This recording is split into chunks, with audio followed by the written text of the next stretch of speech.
Hello, I'm Vishala, Sri-Pathma. In the business news today, the UK economy grew by 0.3% in the 3 months from April to June. It's up slightly on the previous 3 months when it grew at 0.2%.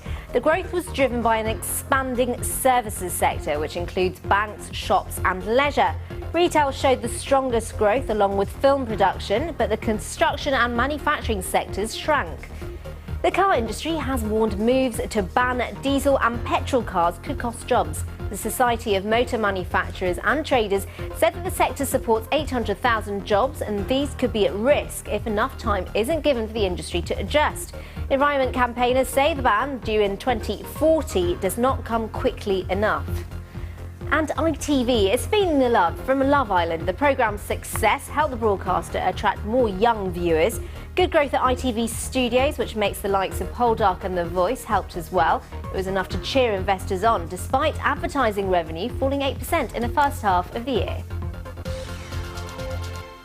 Afternoon. Now, do you want Wi-Fi when you're travelling by plane? Well, a survey by a satellite company, Inmarsat, says you do. In fact, according to the survey, 60% of people want Wi-Fi as a necessity as opposed to a luxury. Well, joining us now is Victoria Moores, a European editor at Air Transport World. Victoria, it's interesting because the European carriers are very much lagging behind the US carriers. Yeah, that's right. I think that there's been a couple of things which have held the European airlines back from following other continents like America. And I'd say one of those is just the pure infrastructure and technology. America is far more unified on that front. You've got a far greater land mass, whereas in Europe, things are a lot more fragmented. Also, secondly, there's the issue of cost. Airlines aren't keen to add cost if they don't feel that they can get that back from the passengers.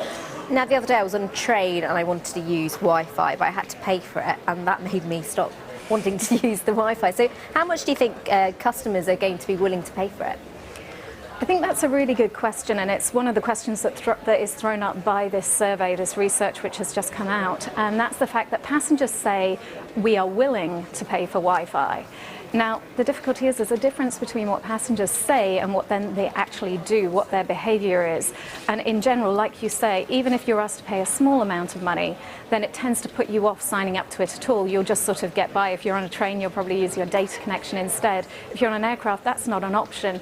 But I think it's a real hurdle to add that paid model. And when airlines are incurring extra costs to offer this, they really want to see that that's going to be offset. And one of the big things that you have is currently the technology that you have to fit an antenna to the aircraft, and that adds weight, and then that increases the amount of fuel that you're having to buy to put on board the aircraft.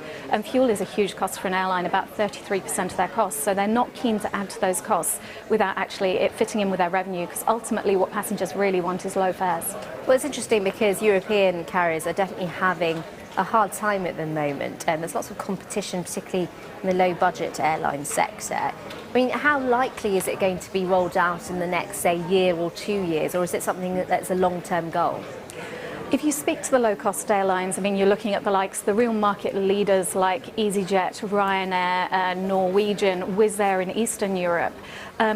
If you speak to 3 out of the 4 of them, they all tend to agree that it's pretty much inevitable that aircraft will be fitted with this technology, but that it has to come along a little bit first to bring down those costs and make it that putting it on board the aircraft does generate money. Norwegian has already gone for Wi-Fi on their aircraft. That's proving very successful. Passengers enjoy the fact that it's free, gives them a bit of a unique selling point. So I think for the moment, until we see those big players actually moving forwards and sort of abandoning their resistance to it, seeing a real business model for it and a business case, then I think it's going to be on pause for a while, but not that much longer, I think. OK, Victoria, thanks for joining us. Victoria Moores, European editor at Air Transport World. Well, let's have a look at some other business stories we've been following today, and more bad news for car makers. The supervisory boards at 2 big German car makers are to hold emergency meetings later today after they were accused of breaching EU cartel rules. Volkswagen and Daimler have declined to comment on the allegations that they and other German car giants colluded to fix the price of diesel emissions treatment systems. And if you're trying to convince yourself that your sugary snacks are healthy, well, here's a story that might help. Now, that's actually gin, and we're going to be talking about gin in a moment. But this is about Kit Kats. Nestlé is to open its first factory in Japan in more than 25 years. That's because of demand for exotic flavoured Kit Kats. As we know, Kit Kats are traditionally made with milk chocolate, but different flavours are proving popular in Asia. Flavours like wasabi and green tea are helping Kit Kat sales in Japan grow by 50% since 2010. Now, on to gin and tonic. If you like your gin and tonic in the summer, you might have helped the founder of Fever Tree, which is that man there, make £29 million. He's just sold 1.5 million shares to investors after Fever Tree reported more than a 70% increase in sales. Now, the company's benefiting from the continuing popularity of gin and tonic, which helped boost sales in continental Europe by 64%.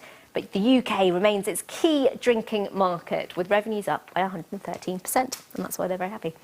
Let's have a look at markets before we go. A weaker pound has lifted the heavyweight defensive stocks on the FTSE 100, so that's British American Tobacco, Unilever and Diageo. They're all performing well in morning trade. Also, broadcaster ITV doing quite well there, despite posting lower revenue from adverts. Well, that's it from me. I'll be back with more markets in an hour. Simon.